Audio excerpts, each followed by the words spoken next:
Hello, contractors, and welcome to Toolbox for the Trades. My name is Jackie Aubel, and today I am speaking with John Wilson, who is the CEO of the Wilson Companies and the host of the Owned and Operated podcast. John was actually one of my earlier guests in 2021. He was episode number 46. So this is a 5-year check-in to see how he's grown since then. This is a really fun episode, and I hope you guys enjoy it as much as I did.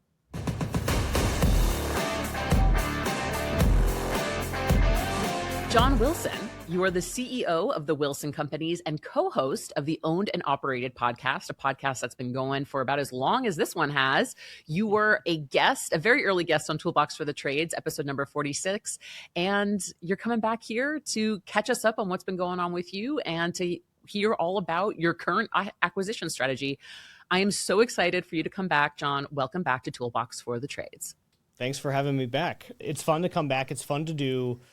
I've done a couple return interviews, and it's always funny to our last one was 5 years ago, which a lot's changed in 5 years for me. So it's funny to hey, what was I thinking 5 years ago? So I as I was listening to prepare for this, I cringed myself out quite a bit. Yeah. Yeah, I think we might have talked about it at some point. I had a comedy podcast before I had Toolbox for the Trades, and I've gotten to a point, I think, where I am beyond cringe. I've put my face and voice out on the internet for now over a decade, and it just washes over me now. Yeah. I notice I'm very meditative about it. I notice the cringe and I let it pass. You're like, I've developed as a human. I've moved on from this. Yeah, but no, it's fun to be back. It's fun to be back. You run a great show. Oh, thank you so much, John. As do you. And I'm really excited to get into this. Let's kick things off, though, with an icebreaker because we have acquired some new listeners since the last time that you joined us. But I do want to let people know, even though John might be a little embarrassed, at least, check out episode 46. It was a very good and still chock filled with some really helpful tips. Icebreaker time. You've said in the past that you are better at Call of Duty than people think. What else about you surprises people who only know you from the podcast or from your speaking engagements? I am probably one of the nerdiest people that you would have ever met. So my idea of a good time is I'll play Magic the Gathering with my friends. And at one point in my early 20s, I was top 20 world ranked in World of Warcraft. So there you go. Wow. So yeah, probably one of the nerdiest people you've ever met. John, you are one of the nerdiest people I've met, but I want you to know that you are in good nerd company. For my 35th birthday last year, I went to New Zealand because I love Lord of the Rings. Oh, absolutely. And I don't know how much of a fiction reader you are, but I'm currently knee deep in a series called Dungeon Crawler Carl. Have you heard about totally. this? Yeah, I've read them all. Yeah, it's a funny series. So I've been consuming that genre. Again, nerdiest person you've ever met. I've been consuming that genre for 7 to 8 years. It's called lit RPG. And you're the 5th person in the last month that's hey, yeah, I'm reading this book called Dungeon Crawler Carl. And I'm like, okay, great. In that sort of genre of fiction, it's one of the most extreme. So I'm hey, if you liked that, you're going to love the rest of the genre because that, but yeah, no, very familiar. I've read every single one. Yeah. And the new book is coming out in May 2026. Yeah. I heard someone told me they were making a show from it. Someone bought the rights. And I think that's why it's starting to hit the more popular zeitgeist. But if anybody out there is a big old nerd like John and myself, highly recommend Dungeon Crawler Carl. So you were an early guest again 5 years ago, back in 2021, where you were kind of in the early innings of your acquisition run. So I would love to, if you could catch our listeners up, talk to me about where the Wilson Company stands today. Yeah. It's a funny return because at the time we hadn't hit 5 million of revenue yet. And that was the big next hurdle for us to cross. I remember it, and we were just chasing down 5 million of revenue, very passionately. So today, we've done, I think 13 or 14 total acquisitions. And when I re-listened, I think we had done 4 at that time. So we've done another 10. We're around 43 million is where we'll end this year. Now, most of that's actually not acquired. We talked a lot about acquisitions the last time I was on here, but in 2022 through 2025, we just learned how to run a good business. So we acquired a lot less. And then we started acquiring again here a few months ago. Around 42, 43 million is budget for this year. We've acquired 3 companies so far this year, so we did sort of like kick it back into gear. Around 200 team members, 3 states, 4 locations. So that's Wilson today. Quite a bit different from our first interview. Yeah. And to kind of recap and refresh my memory, Yeah. your family's business was kind of the original service business. And then you expanded to creating the Wilson companies, and that's how you started acquiring. So is your family's business still the That's pretty much the main? brand. So we've actually Yeah. just made everything Wilson at this point, except for the 3 that we just brought on. A few of the brands we might keep because they're in Nashville, Tennessee, or Indiana, and like I'm not present in those markets. So my name doesn't mean anything to them, but in Ohio, we'll probably rebrand to Wilson. But yeah, it's Awesome. basically the way we see it now is we're just one big company. And at the time we were focused on this company and that company, and we're all just Wilson. Got it. And are you still primarily doing residential service and Yeah. replacement, or have you expanded out into commercial new construction, anything like that? Residential, plumbing, HVAC, if your toilet's broken, if your air conditioner's broken, I'm the guy in 4 cities. Yeah. Awesome. Awesome. So you mentioned 2022 to 2025, you really had to focus in on learning how to run a hmm good business. What was the signal you got that told you, hey, I might need to like hold back on these Yeah. acquisitions and really like dial in on the process? Yeah. Our last interview was kind of a comical timing because what happened for the rest of 2021, so we spoke in February, and that year, I think we were like 30 employees ish. And in that year, we bought a business in July, and then we bought another business in September, and then another in December. And we went from 30 employees when you and I sat down that first time to 105 at the end of the year. Holy cow. And That's which quite was the jump. yeah, well, it was kind of it was even more fun like re-listening to this because a lot of our conversation was focused on how everything breaks when you triple, and like we right after we spoke we went on to triple, and yeah, a few months. So I mean that just took years to piece together. Yeah, it was $4 or $5 million, and then in 23 we were at 13, and it was just a big jump. We had to figure out how to build an HR team, an accounting team, a marketing team. What does call center look like? We had 4 or 5 branches, and we moved them all into one large facility. So we moved a bunch, and that was time consuming. And for 2.5, 3 years, we were just really focused on just building the business and learning how to build the business because we had gotten up to 8 figures of revenue kind of on the back of acquisitions. And once we got to the 10 million mark, we just didn't really know what we were doing. I mean, we still don't, we still learn every day, but like we didn't know how to run the size of business we were. So it took, yeah, I would say 2 or 3 years to put all the pieces together. And in that time, we went from 10-ish million to around 30. That's still pretty impressive. It must have been quite the whiplash for you. What kind of support did you have to get in order to get to where you are today? If I could do it again, Yes, please. what I would have done is like the senior leaders we have on the team today are just incredible human beings. And like that's the support that we brought on, but we brought all of them on like 2 years later than we should have. Sure. So, our now director of marketing came on as a marketing manager, but I think he came on in 2024, and like 2022 would have been amazing to have him on board. And our director of inside ops, same thing. We brought on a strong controller 2 years too late. So we eventually got a lot of support, and that's what has really helped our company today. But for those first couple of years, it was Brandon, my partner and president, and myself just like by the skin of our teeth holding it together. Dang. What was it like integrating all of that talent from different brands and putting them all under one roof? Very messy. I can imagine. Yeah, How very willing, messy. how specific are you willing to get? I mean, I'm pretty public about it on the internet. Like, it was messy. For the most part, it ended well. So the end of the story is like, we're big. That's cool. The middle part got a little hairy. But yeah, it was really challenging. You're combining 4 different cultures. You're combining Like some of them doing great as a branch and some of them really doing horrible. I mean, we had one company that had 30 employees and I think it went down to 10 when we over a Wow. 12-month period. Now, granted, that's back up to 25 and that's in the electric trade, but yeah, it was really challenging. Yeah. And did you have when you did those acquisitions, did you have the original owners of those businesses involved or did you buy them out? We bought them out. Got it. So it was all new leadership for these new teams Yeah. and then them all kind of being Which was jumbled most of together. our challenge. You know, I said if I could do it all again, I would have stronger senior leaders earlier because, you know, we've done 3 acquisitions this year so far. And I mean, it's not like it's easy, but I haven't lost much sleep. It's been like pretty straightforward because the team is just like going in and executing and doing an awesome job.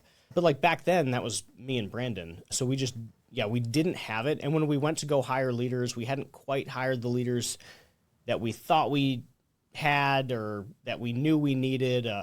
So I mean, hiring leaders is really hard. Oh yeah, I can imagine. What are some of the things that you've learned about hiring leaders since then? Well, I think the biggest thing is it's sort of obvious in hindsight, but if you're hiring someone external to your organization, they don't know you and you don't know them. They don't know your cultures. They don't know like your core values are one thing on a piece of paper and another thing lived. It's really hard to get them to understand the business, just like it's hard for us to understand them.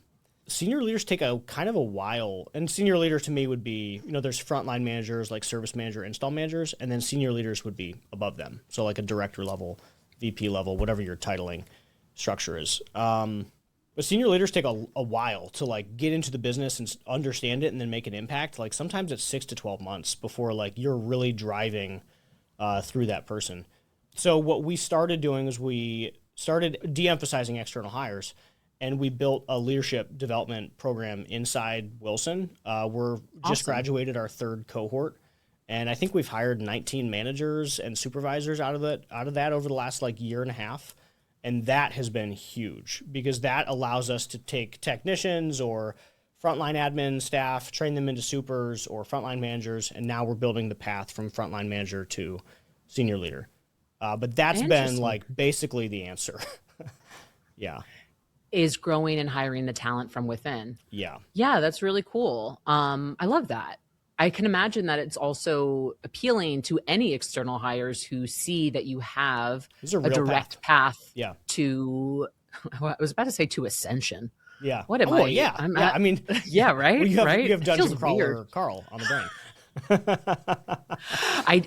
Honestly, he uses the word gore all the time. A lot. That's like one thing A I've lot. noticed. And I'm like, Yeah. I'm just going to like slip gore in there at some part. Yeah, it's Anyway. like this. It's like the smuttiest book in that show. It's such a ridiculous book. So like more people keep coming to me and be like, "Yeah, I'm reading this." And I'm like, "How? How did you find that one?"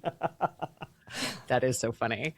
I love to hear that. I want to get into that a little bit more, this leadership path, because what I've heard from some owners historically is sometimes you take a great technician, you put them in a supervisor role, and Yeah. it flops. So how are Yeah, you no, able totally. to figure out maybe who's the best person for that, or how do Yeah. you prevent the flop?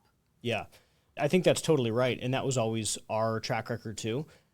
So what we started noticing in 2021 was that when we placed a leader inside a new business with not a lot of supervision because it's a new branch, they struggled a lot, and we just did not have a great success rate. And when we promoted someone up, we just had a higher chance of them being successful. Now there's still some flops, but it was a greater chance of them being successful. So what we started doing was we started this leadership cohort, and a couple different. One, you have to apply to get in it. It requires a level of commitment. Like you have to show up for X amount of times. If you don't, like you're removed from the program. You have to get like references from your coworkers to get into it. The wow. idea there is like, hey, if this person enters this program and graduates, like they're likely to be your manager. Are you good with that? Like, would you want to report to this individual? So there's a little bit of a sourcing part of it and reference part of it. They get interviewed 3 or 4 times, like trying to understand like, hey, do you just want more money or do you want to change your career? Because management is changing your career. Like this is a totally different career path than just continuing on to be the best plumber you can be that maximizes their income. So really driving that home to make sure that they understand what they're about to go through. And then the cohort itself is 12 straight months. It is a highly Wow. interactive, like when they graduate, they can run a business. Like there's P&L training, there's marketing training, and it's live P&L training. Like, hey, here was January's P&L. Here's what happened. What should we have done differently? Like, what do you think we should do? And then let's go do it. So it's project oriented too. Like one of the projects was material. Like, hey, I think it was actually January. So, hey, our material, what do you think happened in January that we can control in this cohort? Well, materials are bad and, two points too high or whatever. So they took that project, and each of them is represented in some department of the business, and they went out and executed on a solution to solve it. And in February, it was 5 points lower. It was lower than budget. And then March, we repeated that. So it's a very hands-on. I mean, you could think of it like a college course. Like you're walking out knowing how to run a trades business. Dang. So And that was our solution. that's a really cool solution. I love that you have them actually apply. There's an interview process. You get buy-in from them, and also you get endorsements from their colleagues. Yep. And their superior. And their superior. The time period is pretty intense, the time It's commitment. a year. Yeah. Dang, so who's in charge of this curriculum? Who's in charge of the leadership courses? Is this something you guys made yourself, or did you pull from other businesses that did something similar? Kind of a combination. So Brandon, my partner, is the one that administers it, and he gets a ton of joy out of it, which is awesome. And we built a lot of it internally, like here's what we do. And then we're part of Nexstar, we're part of Certain Path, have a lot of people just because of the podcast. Like we know a lot of people. So we were able to pull in a lot of resources and make it really impactful. That is awesome. It's an incredible program. Cool. Yeah. That sounds incredible. I feel like sometimes I love the question you asked too. Do you want more money, or do you want to actually change your career? Because I think management feels like the lazy next step. Yeah. And I feel like a lot of the time people aren't necessarily fit for management, Totally. or they get into management and maybe parts of their job that they really enjoyed, they no longer have access to. Yeah. So I really like that you're fielding those questions and that you made that distinction internally. Because if someone comes up to you and is like, oh, actually, I just want to make more money. Oh, well, how about let's figure out a path by which we can get you selling more? I mean, we have that conversation almost every time we open up a cohort. So we're actively interviewing for our next cohort right now. And this one's a little bit different because it's multi-location. So we're like figuring out what that looks like. It's probably going to be, it's a weekly program. So there's 52 classes.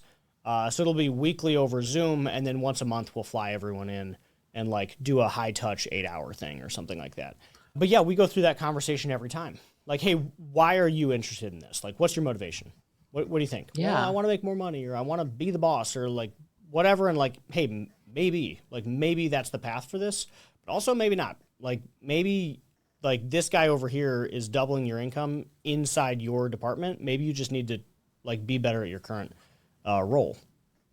I love it whenever I'm on this show and I start like going into my own thought process and I'm like, oh wait, no, I'm interviewing. Log back in, Jackie. Listen to this later. Okay, that's really, really cool, John. It's been a big win for us. Yeah, it's been a big win. Yeah, it sounds like it. So we've promoted a huge amount of the people. We pulled them, like they finish out the cohort, they finish out the program, and then like we're working on the continuing ed part. Like they still meet once a month and like connect and learn. And they're still doing like projects. We've pulled a number of people out of there and put them into supervisor and frontline manager positions. We're about to go multi-location because the problem with multi-location is leadership. Like that's the problem. And we learned that last time was like, hey, the reason this was such a pain point was because we didn't know how to recruit leaders the way we thought we did, which great, no problem. We learned. And now we have these awesome individuals that are able to deploy and go take on a branch.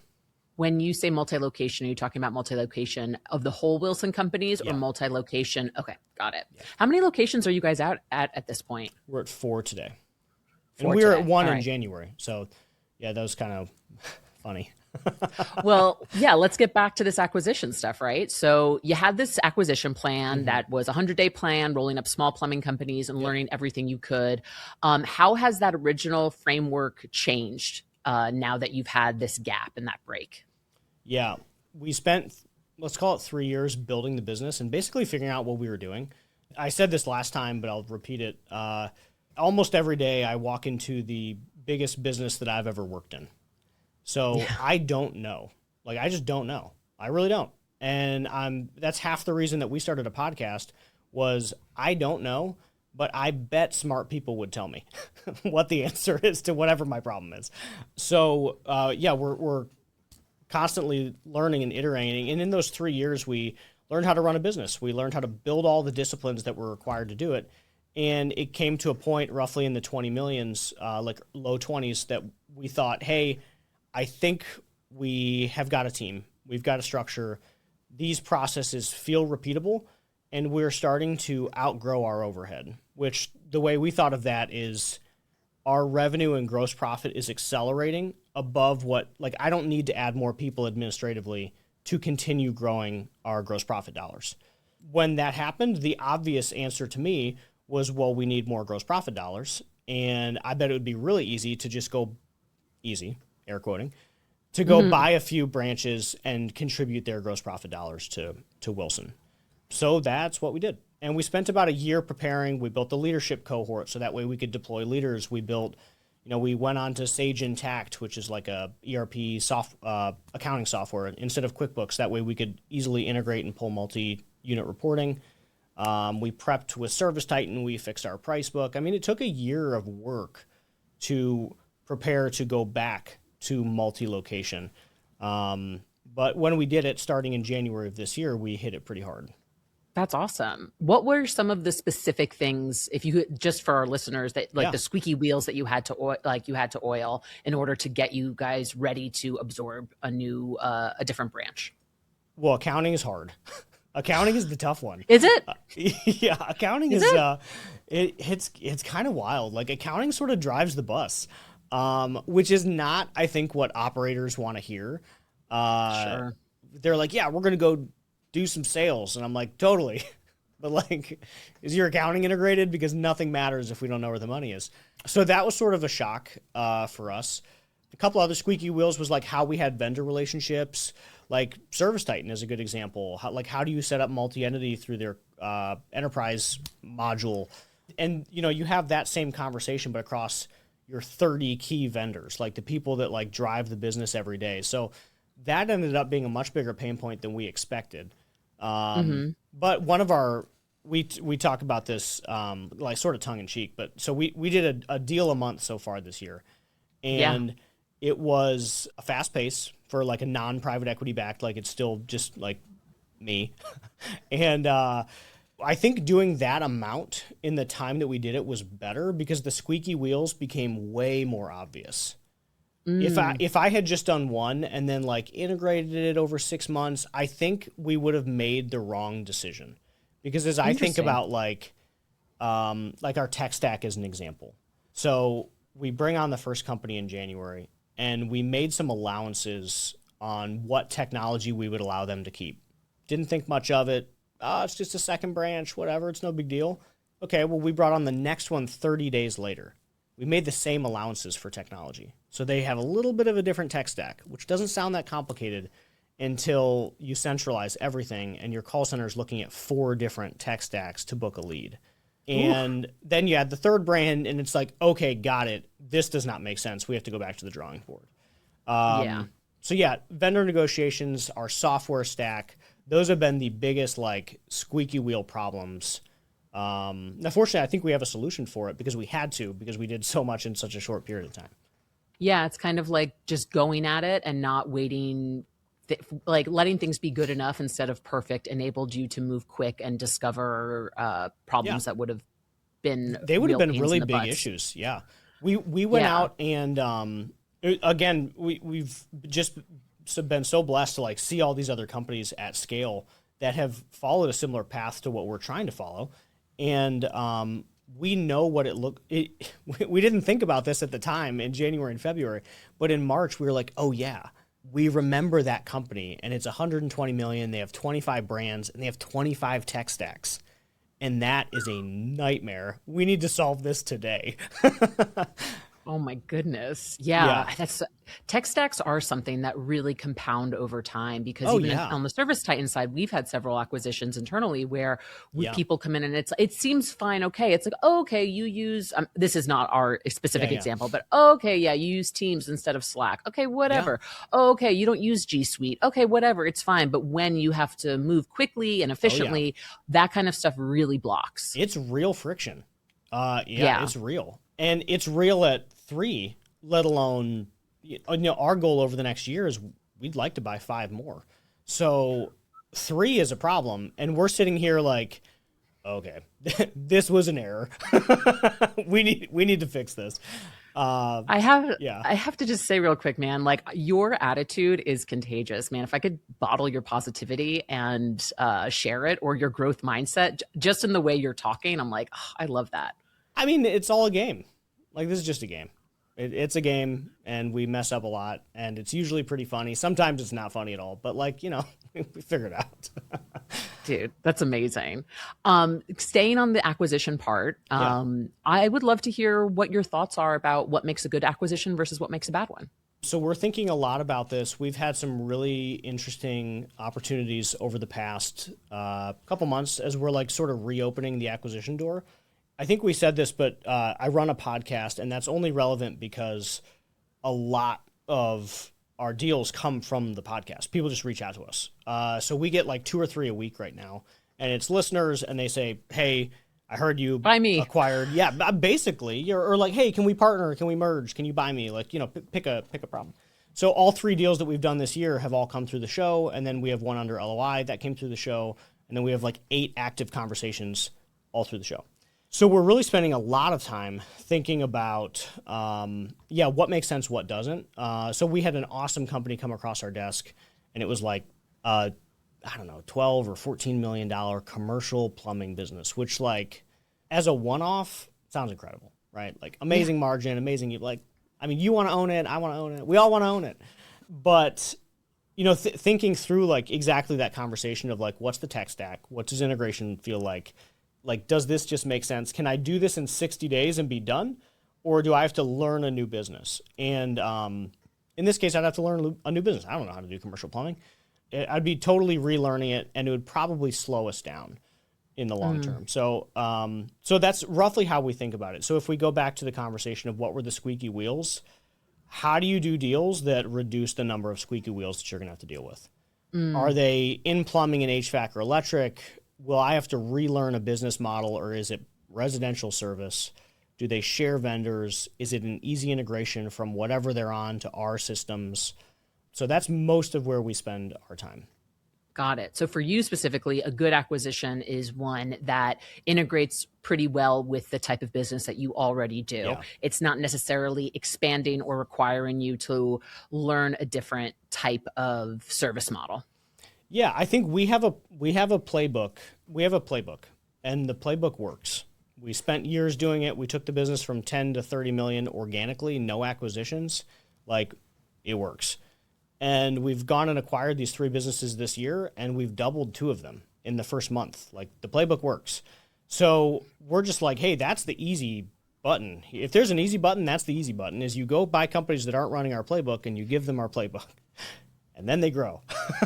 So yeah, and anything that's like, hey, we can knock this out of the park, we'll pursue. But if I have to learn something new and like edit the playbook, I'm open to learning, I'm open to editing, but I think it will slow down what we're doing as an organization.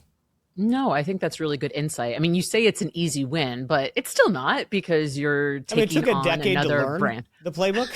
Like, I'm a decade into this, but today it feels easy.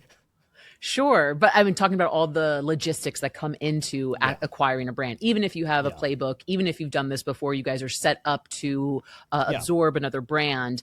Adding an additional complexity of a service model you're not familiar with is obviously going to slow that down. Totally. And even though it could look like $12-14 million win, in the long run, that could prevent you from it could be a loss, and it could prevent you from acquiring 2 smaller residential companies that would equate the same value, but and wouldn't be as much of a headache in the long term. Yeah. It's very similar to what we just talked about with like friction in your tech stack. Like, hey, Teams or Slack doesn't sound important, but like it's important. Like, how do you talk to your team every day? It kind of matters. And to me, like, commercial or new construction is like the same thing. Like, hey, this is a totally different thing. It's not going to get the same type of resources. We don't have the playbook. We don't know how to do this. We are smart people. We have a great learning curve. We could figure it out. Just like you could figure out how to navigate between Teams and Slack, but is it worth your time? I would argue no. I would also argue just move people over Slack or Teams, or whichever side you're on.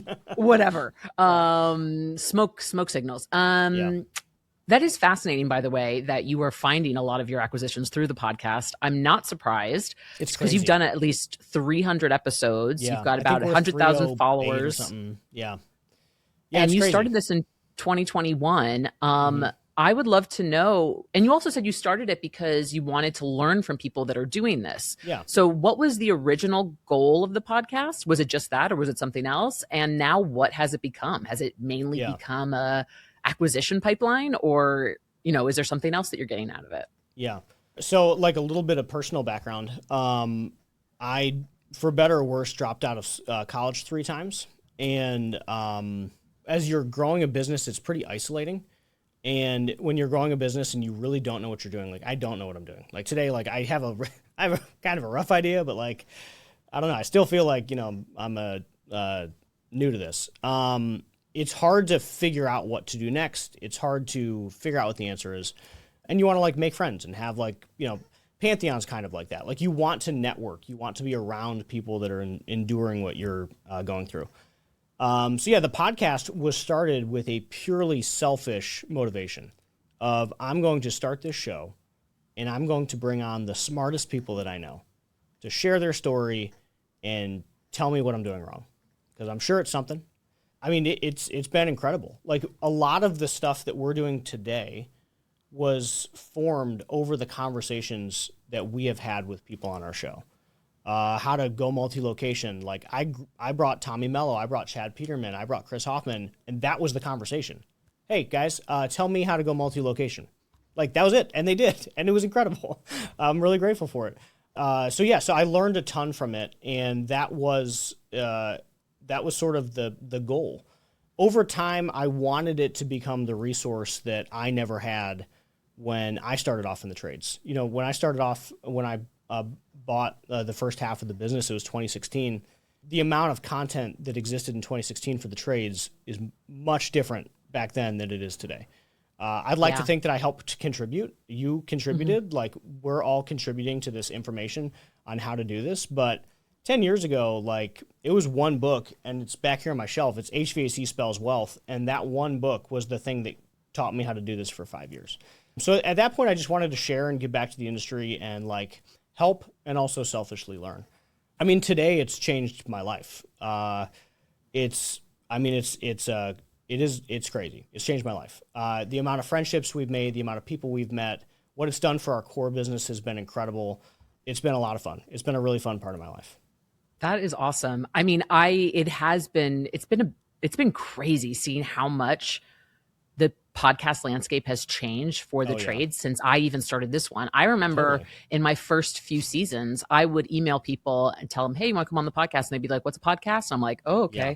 Now I don't have to explain that because there's Tommy Mello, like there's Chad's people, got a great there's show. Chris has a great show. Yeah. There's, I can't think of any of them, of course, but there's so many different vendors and contractors who are running their own shows.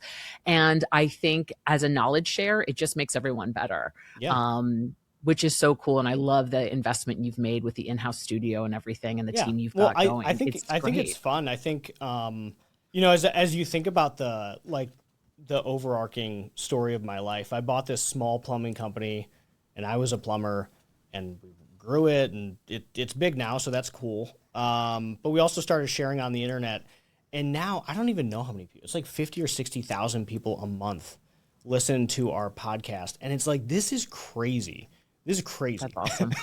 Like, we're just a plumber. But I like to think that I'm adding value to the industry. So it's kind of fun as I think about like my career and like what I've done. Like, yeah, I've helped and I've built a business and I've done all that stuff. But I like to believe that I've made a dent in our industry, which I would have never thought 10 years ago. That's so cool, man. And again, congratulations. Those numbers are great. So you've said publicly that you expect to hit 100 million by 2030. Yeah. With the pace you're moving now, I've got some three work. I acquisitions got some already work this ahead month. of me. I Yeah. got my workout for me. What's the biggest thing you think standing between you and that number right now? I think it's pretty achievable. So we're in the low 40s. That's today, not really adding the full playbook. So next year, probably like late 50s. We still have more acquisitions coming down the pipe.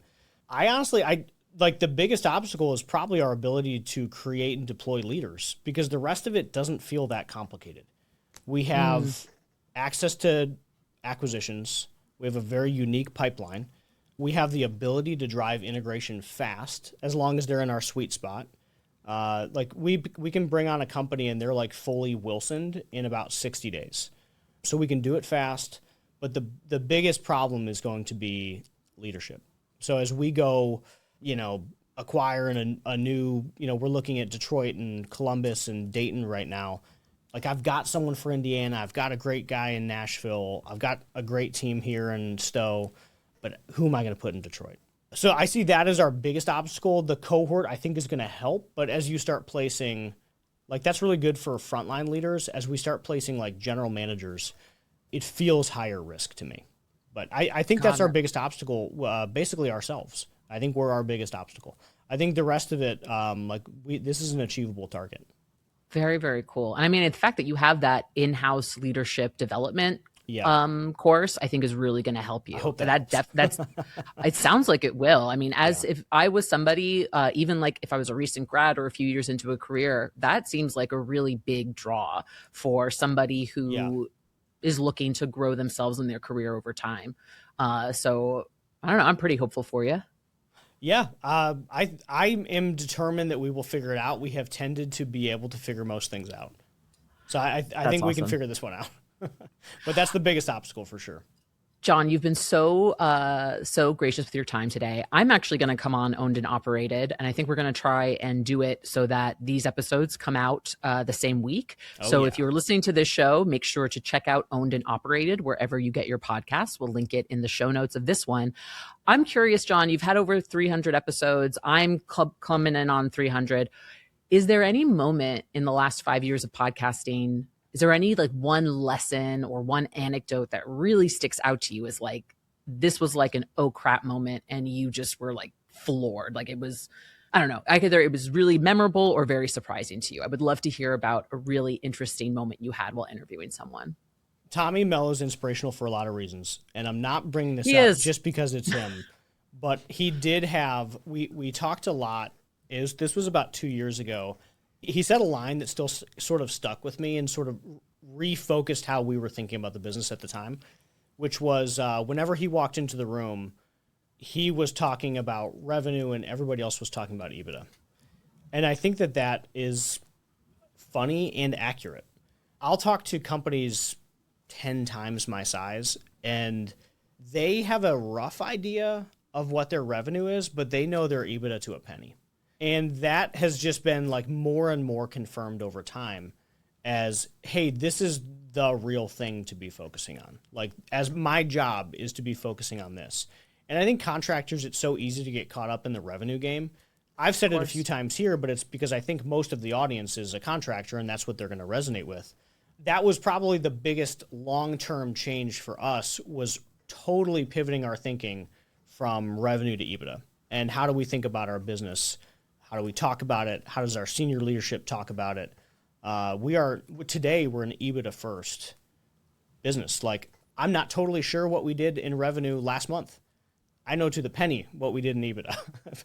Wow. So I think that was probably the biggest change in our business, was really understanding what drove the value of our company. Got it. I'm thinking of another Tommy Mello quip that was like, revenues for vanity, profits for sanity. It feels like EBITDA over revenue is the next iteration of that. Yeah, I mean, of that thinking. I've talked to someone. I was talking to the guys that ran the Flow roll up, and again, they knew their EBITDA down because it was the most important number to them. I was talking with someone from Koch Industries, KOCH, she, it was kind of funny. We were having like her kid goes to my kid's school. So we're like sitting there at like a play date or something. And she was describing what she did. And she described the size of her business. And it was like smaller than I would have thought. And I was like, well, that's kind of weird. Like that business unit is like 30 or $40 million. I was like, can you explain that to me? Like, from what I understand of this, like I thought it'd be $1 billion or whatever. And she said, oh no, that's the cash flow.